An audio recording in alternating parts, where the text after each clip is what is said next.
রংপুরের মিঠাপুকুর উপজেলা নির্বাচনে জয়ী প্রার্থীদের নানা প্রতিশ্রুতি।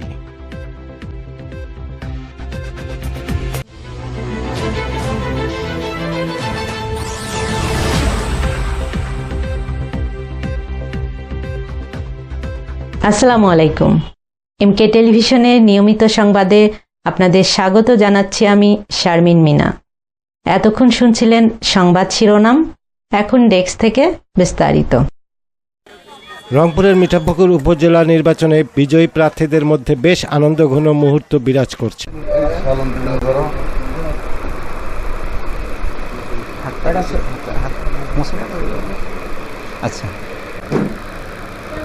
আসলে নির্বাচনটা একটা তো যুদ্ধ। জনগণের 5 বছর পর জনগণের একটা চাহিদা থাকে, জনগণের একটা ভালোবাসা থাকে। সেই ভালোবাসার বহিঃপ্রকাশটা ঘটে এই যে ভোটের মধ্য দিয়ে। যদিও গতকাল আবহাওয়া বৈরী ছিল, কৃষকের ব্যস্ততা ছিল, ভোটার উপস্থিতি কম থাকলেও যারা প্রার্থীদেরকে ভালোবাসে তারা নিশ্চয়ই ভোট কেন্দ্রে এসে ভোট দিয়েছে। তো নির্বাচনে আমি জয়ী হয়েছি, এই জয়টা মিঠাপুকুরের মানুষের ভালোবাসার প্রতিফলন। তো আমি আপনার মাধ্যমে এমকে টেলিভিশনের মাধ্যমে জানাতে চাই যে আমাকে যে সম্মান তারা করেছে, আমি জনগণের পাশে থেকে জনগণকে সারা জীবন আমার জীবনের যতটুকু আছে সব দিয়ে সেবা করবার চেষ্টা করব। তারা যেমনটা আনন্দের সময় পার করছেন, পাশাপাশি জনগণও বিজয়ীদের আনন্দের শরিক হয়ে পালন করছে বিভিন্ন অনুষ্ঠান। আমি এতই খুশি যে বলার ভাষা নেই আমার। তো বর্তমান যে জয়ী হলেন শাইমাতুল জেসমিন, অত্যন্ত ভালো মনের মানুষ।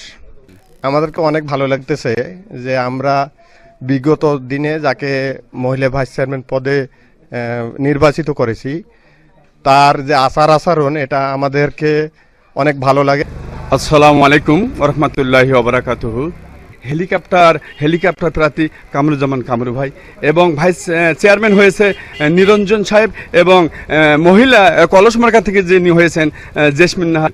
তা আমি তাদেরকে অনুরোধ করবো, আমরা মিঠাপুকুর এতগুলো মানুষ, প্রায় 4.5 লক্ষ মানুষ, 4.5 লক্ষ মানুষ যে আমরা তাদেরকে ভালোবেসে ভোট দিয়ে জয়যুক্ত করলাম, ঠিক ওনারা যেন 5টি বছর আমাদের পাশে থেকে। আমাদের এই মিঠাপুকুর 17টা ইউনিয়নে অনেক রাস্তাঘাট এখনও মনে করেন অসমাপ্ত, এবং অনেক স্কুল, মসজিদ, মাদ্রাসা অসমাপ্ত, মন্দির সহ এলে সমস্ত কাজ যেন আমাদের যে এমপি মহোদয় জাকির সাহেব আছেন ওনার মাধ্যমে তারা মিলেঝিলে সুন্দরভাবে এই কাজটা আমাদের মিঠাপুকুর করেন। এবং সবচেয়ে বড় কথা হলো আজকে যে এই যে এমকে টেলিভিশন আমাদের এখানে এসেছে। আমি দেখেছি মিঠাপুকুর 17টা ইউনিয়ন কেন, এমকে টেলিভিশন বাংলা 64টি যে ডিস্ট্রিক্ট আছে, 64টি ডিস্ট্রিক্টের প্রতিটি গ্রামগঞ্জে তারা মহল্লা ছড়িয়ে পড়তেছে। বিজয়ী প্রার্থীদের পূর্বে ভোট চাওয়ার সময় জনগণকে নানাভাবে আশ্বস্ত করেছেন।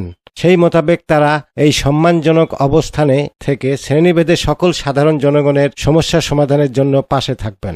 বিজয়ী প্রার্থীরা আরও জানান, মিঠাপুকুর উপজেলাকে আধুনিক মিঠাপুকুর বানানো সহ মাদকমুক্ত করবেন। এমনকি তারা এই উপজেলার শিক্ষিত বেকারদের ব্যাপারেও চিন্তা করবেন। অনুভূতি আসলে জনগণের জন্য কাজ করা, মিঠাপুকুরের উন্নয়ন সাধিত করা, সকল সমস্যা সমাধানের জন্য অগ্রণী ভূমিকা পালন করা, এটাই মূলত কাজ। আসলে আমার খুব ভালো লাগতেছে যে 17টা ইউনিয়নের সবাই আমাকে এত ভালোবাসতেছে বা এত ভালোবেসে ভোট দিছে। আমি তাদের প্রতি কৃতজ্ঞ। তাদের ভালোবাসার ঋণ কখনোই শোধ করতে পারবো না। আমার ইচ্ছা, স্বপ্ন যে আমি এই পুরা মিঠাপুকুরটাকে মডেল করব। মিঠাপুকুরে যত কাজ আছে উন্নয়নমূলক, এই কাজগুলো করার চেষ্টা করব। আমাদের এমপি মহোদয় আছে জাকির হোসেন সরকারকে নিয়ে, মাননীয় সংসদ সদস্য জাকির হোসেন সরকারকে নিয়ে, ওনার পাশে থেকে আমরা পুরা মিঠাপুকুরটাকে মডেল করব। শিক্ষিত বেকারের বিষয়টা তো বড় সমস্যা, এটা জাতীয় সমস্যা, এটা জাতীয়ভাবে সমস্যার সমাধান করতে হবে। আমরা যারা জনপ্রতিনিধি আছে এটা নিয়ে ভাববো কিভাবে সমস্যাটা সমাধান করা যায়। মিঠাপুকুর মাদক মুক্ত করাই আমাদের বড় চ্যালেঞ্জ ছিল। আমরা সমস্ত নির্বাচনী কর্মকাণ্ডে আমরা বলছি, সব বক্তৃতায়, মাদক মুক্ত, সন্ত্রাস, চাঁদাবাজ মুক্ত মিঠাপুকুর গড়ে তোলাই হবে প্রধান লক্ষ্য আমাদের।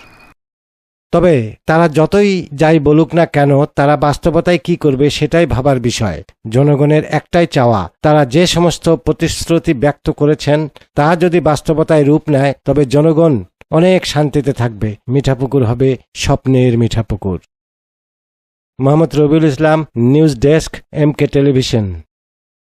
দর্শক, আমি এই মুহূর্তে অবস্থান করতেছি রংপুর জেলার মিঠাপুকুর থানার মধ্যে, যে গতকালকে নির্বাচন হয়ে গেল নির্বাচনের জয়ী প্রার্থী কামরুজ্জামান কামরু ভাইয়ের বাসায় আসছি। জনগণের প্রতিনিধি হওয়ার পর স্বাভাবিকভাবে জনগণকে উনি যে প্রতিশ্রুতি দিয়েছিল, অর্থাৎ সাধারণ মানুষের যাতে সুন্দরভাবে তারা সেবা পায়, অর্থাৎ শৃঙ্খলা মুক্ত মিঠাপুকুর অর্থাৎ মডেল মিঠাপুকুর হিসেবে গড়ার প্রত্যয় নিয়ে যে উনি নির্বাচনের ইস্তেহার দিয়েছিল, সে ব্যাপারে উনি কিন্তু তার কথা যাতে বাস্তবায়িত হয় এর ব্যাপারে উনি সর্বোচ্চ চেষ্টা করবে। মিঠাপুকুর থেকে নজরুল ইসলাম, এমকে টেলিভিশন। শেষ করছি এমকে টেলিভিশনের নিয়মিত সংবাদ। এতক্ষণ সাথে থাকার জন্য সবাইকে অনেক অনেক ধন্যবাদ।